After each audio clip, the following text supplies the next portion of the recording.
क्योंकि luxury brands आपको बेवकूफ़ बनाते हैं। इसके ऊपर जो टैग्स लगे होते हैं made in Italy, made in Germany, इनका सिर्फ़ इतना ही ताल्लुक होता है कि सिर्फ़ वो चीज़ जो आप यूज़ कर रहे हैं, बैग यूज़ कर रहे हैं, वो सिर्फ़ वहाँ पे असेंबल्ड हुआ होता है।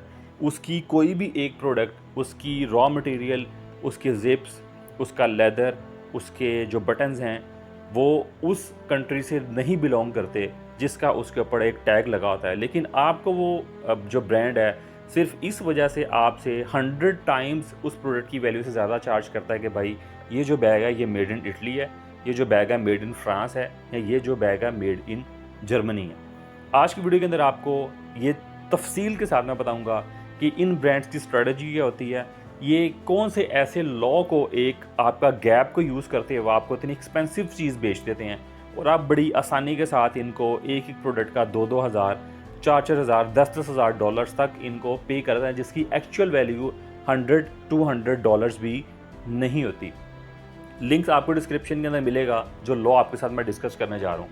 आपने इंटरनेट के ऊपर आना है, लिंक को आपने जो डिस्क्रिप्शन में है उसको आपने खोल लेना है और खोलने के बाद आपने कंट्रोल F पेस्ट करना है जब आपके पास लिंक ओपन हो जाएगा। उधर आपने लिखना है जी आर्टिकल 60। जैसे ही आप आर्टिकल 60 लिखेंगे तो आपके सामने एक आएगा एक्विजिशन ऑफ ओरिजिन, एक शिक आपके पास आएगी, एक्विजिशन ऑफ ओरिजिन। इसके अंदर 2 पॉइंट्स डिस्कस किए गए हैं। ये 2 पॉइंट्स में आपको, आप चाहे उनको खुद पढ़ लें, लेकिन मैं आपको आसान लफ्ज़ों के अंदर समझा देता हूँ। पहला आता है Holi obtain in one country. अब ऐसी प्रोडक्ट्स जो कि कम्प्लीटली आपकी एक ही कंट्री के अंदर बनी है, उसका लेट्स सपोज आप वो वो उसकी जो प्रोडक्शन है वो ग्रोन अगर हुई है, तो लेट्स सपोज कि अगर लकड़ी है, दरख्त हैं, तो वो ग्रोन वहाँ पे उसी कंट्री में हुए हों, वहाँ पे मैन्युफैक्चर वहाँ पे हुए हों और कंप्लीट हर एक प्रोडक्शन वहाँ पे हुई हो, तो उसको आप टैग लगा सकते हैं जी ये उस कंट्री का।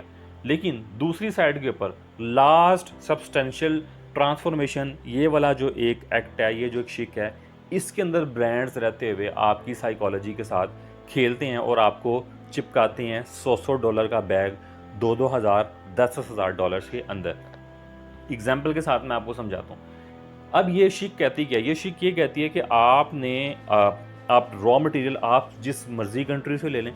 लेट्स सपोज़ कि अगर मैंने एक अपना लग्ज़री ब्रांड स्टार्ट करना है, तो मुझे उसके लिए लेदर चाहिए, मुझे उसके लिए अच्छी ज़िप्स चाहिए, मुझे बटन्स चाहिए, मुझे एक सुई चाहिए, या मुझे वो धागा चाहिए जिसके साथ मैंने उसको वो करना है।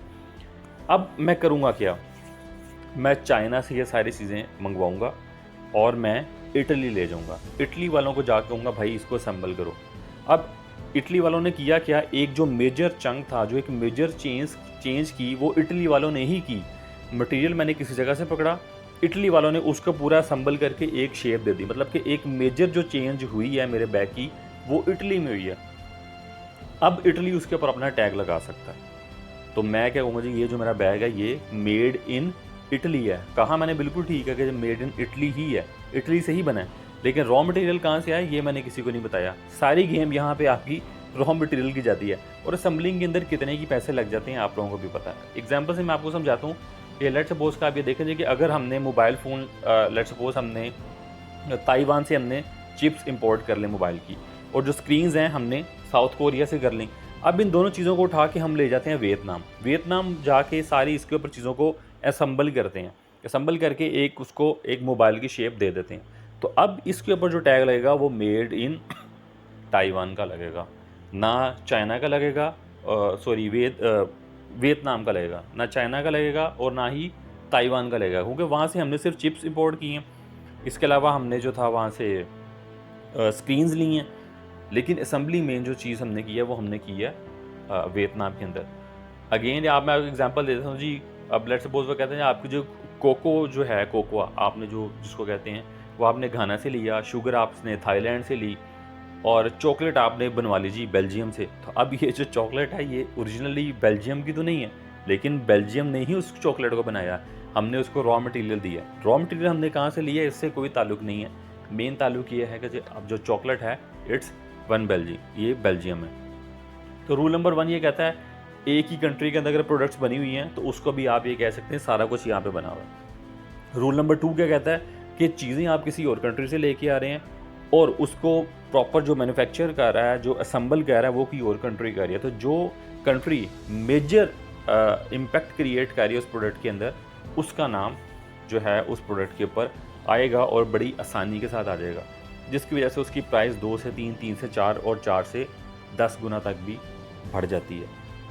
होपफुली आपको ये लग्जरी ब्रांड्स का एक जो कंसेप्ट है ये समझ में आ गया। नेक्स्ट टाइम अगर आप किसी लग्जरी ब्रांड्स के अंदर जाएँ तो उसका मतलब ये नहीं है कि भाई हर चीज़ ही इटली में बनी हुई है, लेदर भी इटली का है, उसके ऊपर जो भी चीज़ें लगी हुई हैं, रॉ मटेरियल भी इटली का है, तो ऐसे नहीं होता। ये जो गैप है जिस मार्केट के अंदर आपकी जो लग्जरी आपके ब्रांड्स हैं वो खेलते हैं और आपको मैनिपुलेट करने की कोशिश करते हैं। वीडियो अच्छी लगी है तो दूसरों के साथ शेयर करें, इन्फॉर्मेटिव लगी है तो उन लोगों तक लाजमी पहुँचाएँ जिनको इसकी ज़रूरत हो सकती है या जिनको मज़ीद कुछ चीज़ें सीखने का इंटरेस्ट है। जाने से पहले चैनल को सब्सक्राइब करें, लाइक करें, नेक्स्ट वीडियो का वेट करें। तब तक के लिए अपना बहुत सारा ख्याल रखिएगा। अल्लाह हाफ़िज़।